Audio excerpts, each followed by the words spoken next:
Hello, World of Tank Blitzers, and hopefully a few future mom rads out there. Littlefinger, today with another episode of Taking the Good with the Bad. Start out here on mines in the T54 mod.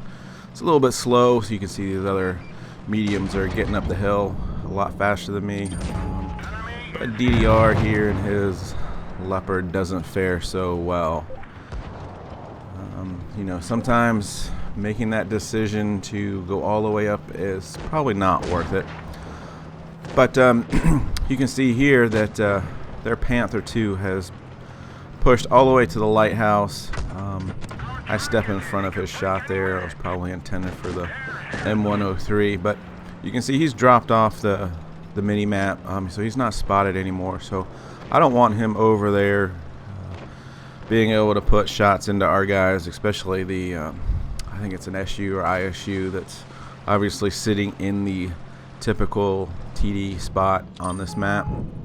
So we coax a shot out of him there, and you can see he took a shot from the SU. I get one into Lower Glacius there, and I'm about ready to switch to APCR in case he turns his tank around, but he does not. He shows me the side, and then is actually an ISU puts him away. So we've successfully gotten rid of a tank that could definitely put out a good bit of damage in a short amount of time with that gun, provided he's getting shots into the side of tanks. So this poor T30 here, he doesn't even know I'm over here at this point probably, and managed to get this lucky third shot into him.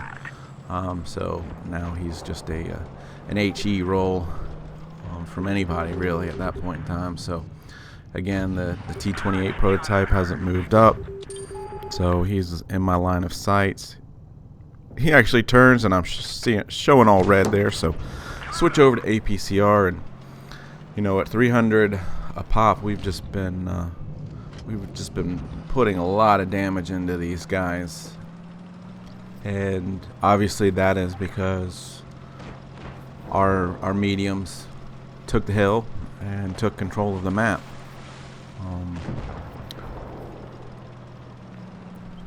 So you can see it's just the IS left. Hard to know exactly where to aim when you're shooting through a wall there, and it probably slowed the shot down and didn't go through. A little bit late getting the last shot in there, but you can see here by the length of this game how short it was, that this was obviously a good team. Had some good players on the other side, but when a team plays together, this is what's going to happen. So a good game there for sure.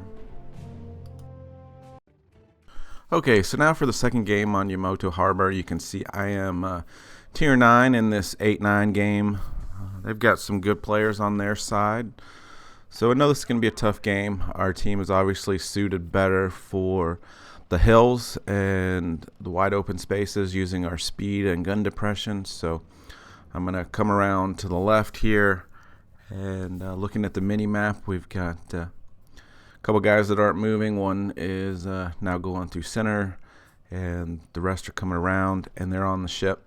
One of them has been spotted on the ship already. So time to push and push hard. So we're going to flank around here.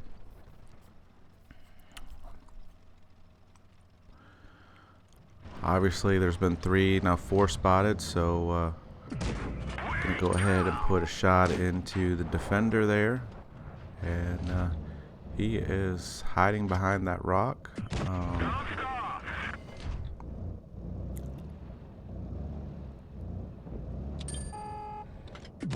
So one of the things I really like about this tank is the gun handling on it. Looks like the Leo's taking a little bit of a punishment here, so I'm going to try to move in and get the defender before he does any more damage to the Leo. And sure enough, I think we kind of surprised him coming around there that fast, and able to put a nice shot in, and we are up a tank. Things are looking good. They've all moved just off of the ship down into the middle of the map. And then they tie it up. And you can see here, they're pushing all together as one team. And basically, I guess my point here is the importance of focus fire at this level when you've got tanks like these IS-3 here that have 1,500 hit point damage. You're doing about 300, so you got to get 5 shots in them to kill them. The importance of all of your tanks shooting the same target is really important. And then you've got players like the KV-4 here off to my right, who had a full 1,470 hit points and decided just to push on down there. And you can see how quickly, when he's getting shot by multiple targets, how quickly those disappear. So now all of a sudden there's only 2 of us left. This game is over at this point in time. I've got guys circling on my left and on my right, and there's just nowhere for me to go. But the point of the matter here is that I did my part. As a tier 9, I was top damage. Just wasn't supported by my teammates. And you can't get frustrated by games like this, although it's very easy to do, because they seem to happen quite frequently. So make sure you're platooned up with somebody you trust and knows a good player. That'll help a lot. But just remember, this is a game, and it's all about luck of your team and a lot of other factors. So enjoy it, have fun, don't get frustrated, and as always, get educated. Not fingered. Littlefinger out.